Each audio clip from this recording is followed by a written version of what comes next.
आज हम लोग बात करेंगे एनिमल के बॉडी के अंदर जो न्यूट्रिएंट्स हैं, ऑक्सीजन है, वो कैसे सप्लाई होता है और वहाँ से मेटाबॉलिक वेस्ट कैसे सही से बाहर निकाला जाता है। प्रत्येक लिविंग ऑर्गेनिज्म को जीवित रहने के लिए शरीर के अंदर कुछ जैविक प्रक्रियाएं होती हैं, मेटाबॉलिज्म होता है। जैसे ऑक्सीडेशन हुआ, ग्लूकोज का एनर्जी निकली, कार्बन डाइऑक्साइड निकला, फिर वैसे ही प्रोटीन है उसका डीएमिनेशन हुआ, उसके एमिनो ग्रुप से फिर अमोनिया, फिर यूरिया बनी, उसको भी बाहर निकालना ज़रूरी है। इस तरह से और शरीर के अंदर ग्रोथ, वृद्धि, विकास के लिए न्यूट्रिएंट्स का होना ज़रूरी है। तो जो कुछ हम भोजन खाते हैं वो हमारी एलिमेंट्री कैनाल में, डाइजेस्टिव सिस्टम में पहुंचता है, लेकिन वहाँ से एब्जॉर्ब होके फिर ब्लड में आएगा, फिर ब्लड से हार्ट में आएगा, हार्ट से पंप होके पूरे बॉडी में जाएगा। और यहाँ पर अलग अलग ग्रुप ऑफ एनिमल हैं, उनमें अलग अलग किस तरह से ये होता है। तो ट्रांसपोर्टेशन इन एनिमल दो तरह का होता है, एक तो ब्लड सर्कुलेटरी सिस्टम है और दूसरा लिम्फेटिक सिस्टम है। ब्लड सर्कुलेटरी सिस्टम और लिम्फेटिक सिस्टम दो तरह के सिस्टम हमारे बॉडी में हैं। ब्लड सर्कुलेटरी सिस्टम ब्लड को आर्टरीज, वेन्स और कैपिलरीज मिला करके through blood vessels it is transported to different part of body and heart is pumping organ, वो पंप करता है ब्लड को डिफरेंट पार्ट ऑफ बॉडी में और वहाँ से जाके टिश्यू में एक्सचेंज ऑफ गैस होगी, फिर मेटाबॉलिक वेस्ट को लेकर के, कार्बन डाइऑक्साइड को लेकर के फिर वो वापस आता है हार्ट में, फिर लंग्स में जाएगा पंप करके, फिर वहाँ ऑक्सीजनेशन होगा, पुनः हार्ट में जाएगा, फिर पंप होकर पूरे बॉडी में आएगा। तो यहाँ पर बच्चों जो ब्लड सर्कुलेटरी सिस्टम है, यह जो है जो ब्लड सर्कुलेटरी सिस्टम है अलग अलग एनिमल्स में अलग अलग विधि से होता है। जैसे कुछ लोअर ग्रेड एनिमल हैं, जैसे जो है काकरोच है, काकरोच में, आर्थ्रोपोड्स में ओपन ब्लड सर्कुलेटरी सिस्टम होगा, मोलस्क्स में, स्नेल वगैरह में ओपन ब्लड सर्कुलेटरी सिस्टम होगा, लेकिन जो बाकी हैं, अर्थवर्म है, बाकी डेवलप्ड एनिमल हैं, उनमें क्लोज ब्लड सर्कुलेटरी सिस्टम होता है। तो यहाँ देखते हैं यह open blood circulatory system. Open blood circulatory system का मतलब कि blood is present in sinuses. यहाँ 3 साइनसेस हैं, आप देख सकते हैं। यहाँ पे पेरी विसरल साइनस है, ये पेरी न्यूरल साइनस है, ये पेरी कार्डियल साइनस है। पेरी कार्डियल साइनस में 13 ट्यूबुलर हार्ट हैं और यहाँ पे पेरी विसरल साइनस में यह क्या है, यह जो है एलिमेंट्री कैनाल है, और पेरी न्यूरल साइनस में यह क्या है, नर्व कार्ड है। तो ये काकरोच का डायग्राम है। इसमें जो है ये हार्ट से ट्यूबुलर हार्ट से ब्लड पंप होकर के ये सीधे पोस्टीरियर साइड से इंटीरियर साइड हेड रीजन को आया और यहाँ चेंबर में ही, साइनस में ही आकर के यहाँ पे जो है पेरी न्यूरल साइनस को आया, यहाँ पे जगह जगह पोर्स हैं, फिर पेरी विसरल साइनस को आएगा। तो सारे आर्गन इस जो चेंबर में बिल्कुल बात कर रहे हैं, स्नान कर रहे हैं, एक्सचेंज कर रहे हैं डायरेक्टली। कोई यहाँ ब्लड कैपिलरी अलग से नहीं है। ब्लड इनका हीमोलिम्फ कलरलेस होता है, उसमें आरबीसी नहीं होता, डब्ल्यूबीसी तो होते हैं लेकिन आरबीसी नहीं होता। और यहाँ पे ट्रैकिया से ये सांस लेते हैं तो ऑक्सीजन आ जाती है, वो जा कर के डिफ्यूज हो गई टिश्यू फ्लूइड में, यहाँ पे लिम्फ में, हीमोलिम्फ में। जब ऑक्सीजन हीमोलिम्फ में आ गई तो एक्सचेंज हो जाता है और वहाँ से टिश्यू में आ जाता है, लेकिन कोई ब्लड कैपिलरी नहीं है। सारे आर्गन उसी इनके हीमोलिम्फ में, ब्लड में ही वो डायरेक्ट पड़े हुए हैं, उसी से एक्सचेंज करते हैं। इसलिए इस तरह के ब्लड सर्कुलेटरी सिस्टम को ओपन ब्लड सर्कुलेटरी सिस्टम कहते हैं। In open blood circulatory system blood is present in blood sinuses in which visceral organ are in direct contact of the blood. ये जो विसरल आर्गन है, heart ही और alimentary canal है, ये neuron, nerve card है, सब डायरेक्ट ब्लड के कांटेक्ट में है फॉर एक्सचेंज ऑफ गैसेस। सो इस तरह का जो सर्कुलेशन है, ओपन ब्लड सर्कुलेशन है, आर्थ्रोपोड्स में, इंसेक्ट्स में, बटरफ्लाई में और मोलस्क में, पाइला वगैरह में इसमें होता है। इसके बाद हम देखते हैं बच्चों नेक्स्ट क्लोज सर्कुलेटरी सिस्टम।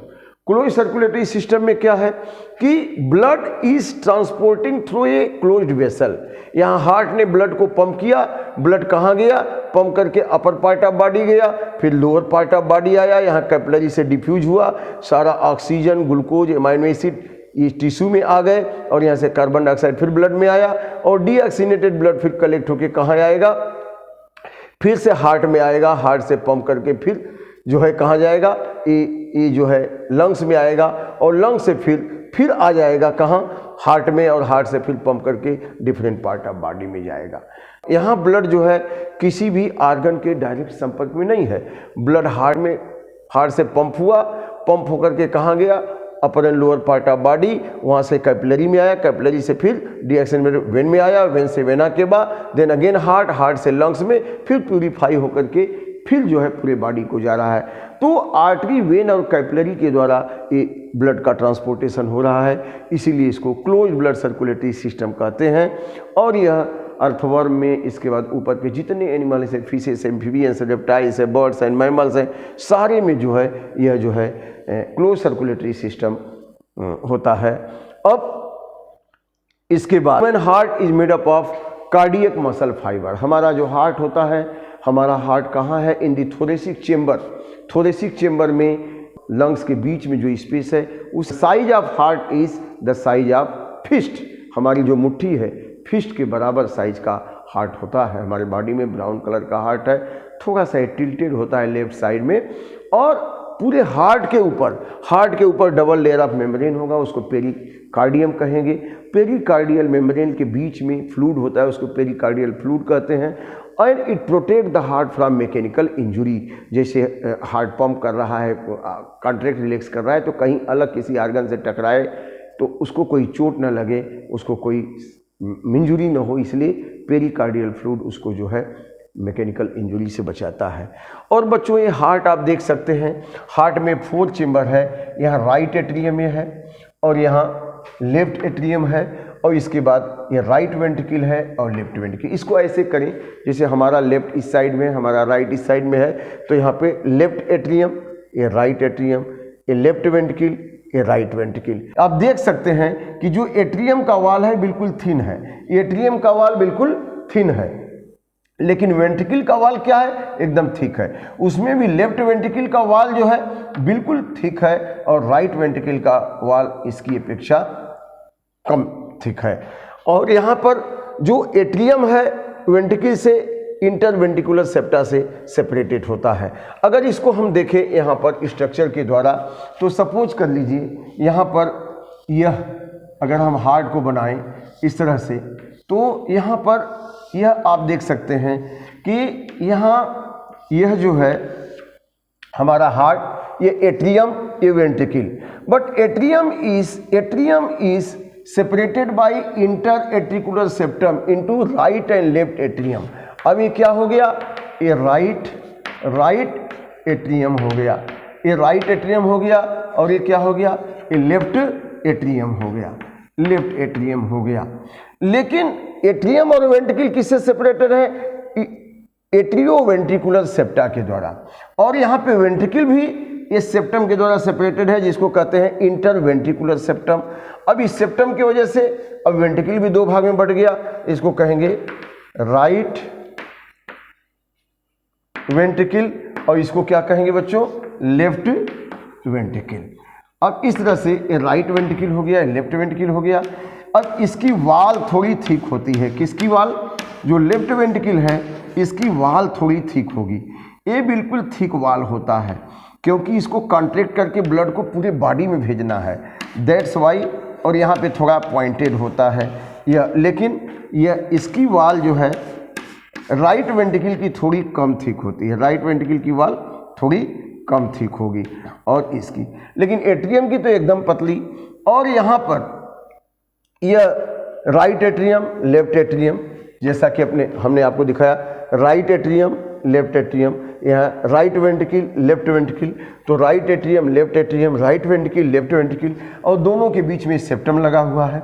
अब इसमें कैसे ओपन होगा, यहाँ पे देख सकते हैं एक ओपनिंग है, दैट ओपनिंग इज, यहाँ पे एक ओपनिंग है, that opening is guarded by tricuspid valve. यहाँ पे देखिए ट्राइकस्पिड वाल्व लिखा हुआ है। The right atrium open into right ventricle, right atrium open into right ventricle, that is guarded by tricuspid valve. यहाँ पे ट्राइकस्पिड वाल्व है, इससे गार्डेड क्यों है, ताकि उल्टा ब्लड न बहे।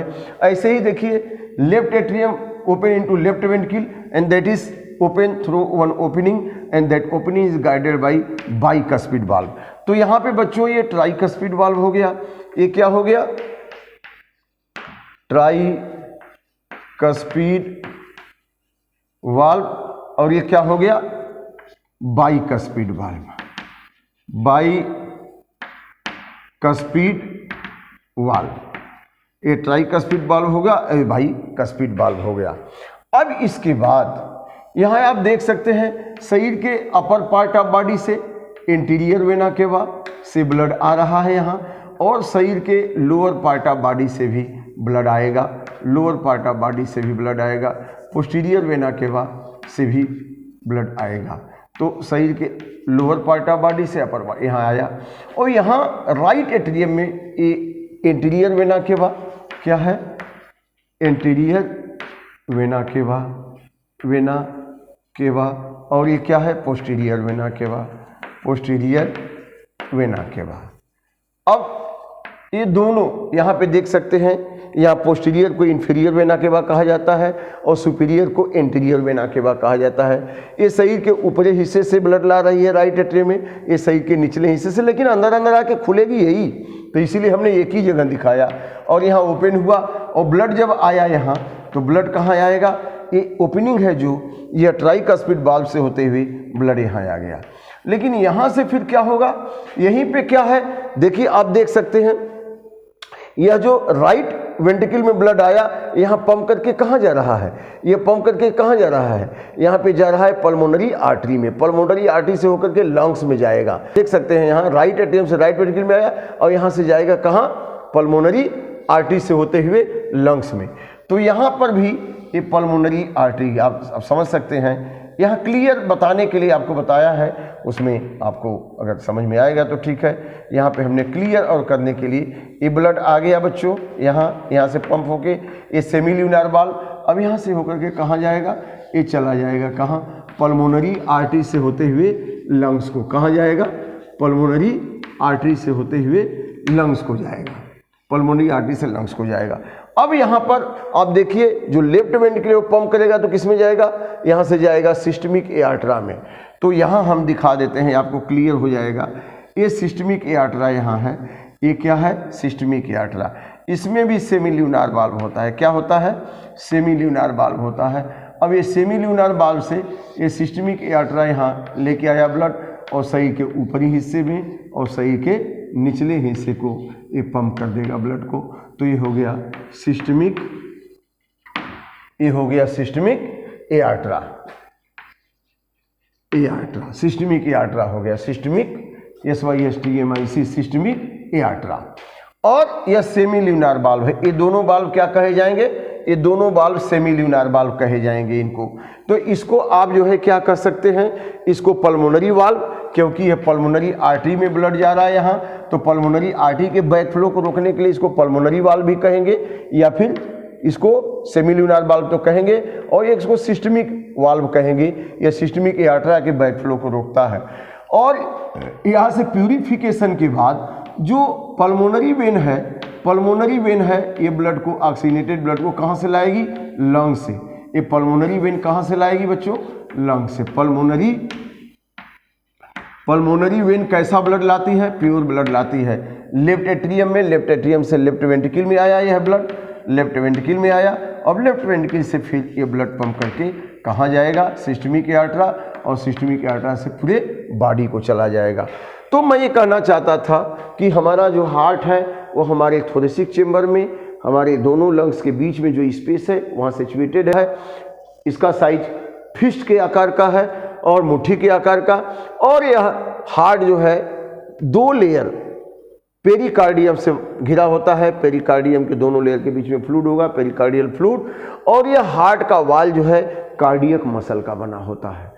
Cardiac muscle contracts rhythmically, regularly, without getting rest, बिना आराम की वो हमेशा कॉन्ट्रैक्ट रिलैक्स करते रहता है, तभी ब्लड पंप होता है। अब हार्ट में कितने चेम्बर बताए, राइट एट्रियम, लेफ्ट एट्रियम, यहाँ भी देखिए राइट एट्रियम और यहाँ पे लेफ्ट एट्रियम, और फिर यहाँ राइट वेंट्रिकल, लेफ्ट वेंट्रिकल, ये भी राइट वेंट्रिकल, लेफ्ट वेंट्रिकल। हमने ये बना दिया कि आपको क्लियर हो जाए, वहाँ पे थोड़ा ये है। तो ये जो है अभी opening, right atrium opening to right ventricle through an opening that is guarded by tricuspid valve, and left atrium opening to left ventricle guarded by the bicuspid valve. और यहाँ पे सेप्टम लगे हुए हैं।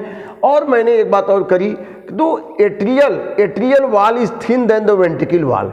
एट्रियम का वाल देखिए एकदम thin है वेंट्रिकल के वाल से, लेकिन वेंट्रिकल में द लेफ्ट वेंट्रिकल का wall is more thicker than the right ventricle. ये कई बार एग्जाम में पूछा गया है, why the wall of the left ventricle is more thicker than the right ventricle, क्योंकि the left ventricle pumps blood into systemic aorta to move throughout the body. उस पूरे बॉडी में भेजना है, हेड के यहाँ, हार्ट यहाँ है, बॉडी के हेड रीजन और लेग, तो यहाँ प्रेशर ज़्यादा चाहिए, प्रेशर ज़्यादा चाहिए, फोर्सफुली पंप करना है तो ये वाल थिक हो गया।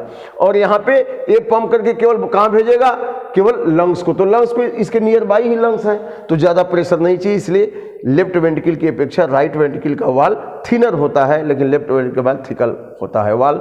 तो एट्रियम का वाल क्यों थिन होता है, क्योंकि ये तो कॉन्ट्रैक्ट करेगा तो पंप करेगा नीचे साइड में, राइट एट्रियम पंप करेगा राइट वेंट्रिकल में, लेफ्ट एट्रियम पंप करेगा लेफ्ट वेंट्रिकल में, तो यहाँ बहुत ज़्यादा प्रेशर की जरूरत नहीं है, बट लेफ्ट वेंट्रिकल में सबसे ज़्यादा प्रेशर की जरूरत है, इसलिए इसकी वाल सबसे थिक होती है। राइट एट्रियम राइट वेंट्रिकल में ओपन कर रहा है तो यहाँ पे ये ट्राइकस्पिड वाल्व है, ताकि ब्लड आए लेकिन जब वेंट्रिकल कॉन्ट्रैक्ट है तो उल्टा न जाए, इसके लिए चेक करने के लिए यहाँ पे ट्राइकस्पिड वाल्व है। अब लेफ्ट एट्रियम जब कॉन्ट्रैक्ट करेगा तो ब्लड कहाँ जाएगा, लेफ्ट वेंट्रिकल में, लेकिन उल्टा न जाए, वापस न जाए, इसलिए इसमें जब ये कॉन्ट्रैक्ट करेगा तो अपोजिट फ्लो ना हो, इसके लिए बाइकस्पिड वाल्व है। अब semilunar valve, suppose right ventricle pumps blood then comes into pulmonary artery, तो ये ऊंचाई पे जा रहा है तो फिर नीचे न आए, इसके लिए सेमिलिनर वाल्व है। वैसे ही left ventricle pumps blood into systemic aorta, तो ब्लड ऊपर जाना है, अगर मान लीजिए जिसे कॉन्ट्रैक्ट करके फिर रिलैक्स हुआ तो ब्लड नीचे न आ जाए, इसके लिए सेमिलिनर वाल्व है।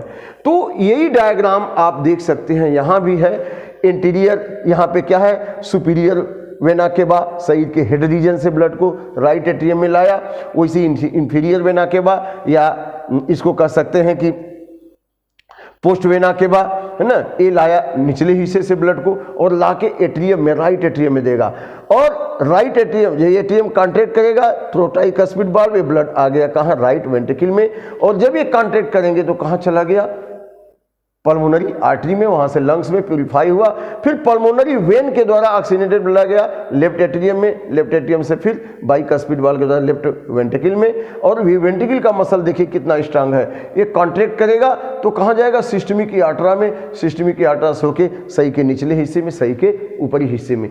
तो यहाँ हमने आपको कोशिश करी बताने की कि किस तरह से ये हमारा हार्ट डिजाइन है और किस तरह से ये काम करता है। ये इंटरवेंट्रिकल बताया था हमने ना कि वेंट्रिकल के बीच में, राइट और लेफ्ट वेंट्रिकल में इंटरवेंट्रिकुलर सेप्टम, ये इंटरवेंट्रिकुलर सेप्टम है, इसलिए राइट और लेफ्ट एट्रियम के बीच में भी इंटरएरिकुलर सेप्टम है। तो इस तरह से, और एट्रियम और वेंट्रिकल के बीच में ये सेप्टम है, इसको जो एट्रियोवेंट्रिकुलर सेप्टम कहते हैं। तीस तरह से 4 चेम्बर हार्ट में होते हैं, और यह हार्ट बिना रुके बिना थके हमेशा हमारी बॉडी में ब्लड को पंप करते रहता है रेगुलरली। 72 टाइम्स ए मिनट यह बीट करता है नॉर्मल पर्सन में। तो यह रहा स्ट्रक्चर ऑफ हार्ट के बारे में। आगे हम लोग बात करेंगे मैकेनिज्म ऑफ हार्ट एक्शन, कैसे हार्ट काम करता है, कैसे पंप करता है ब्लड को।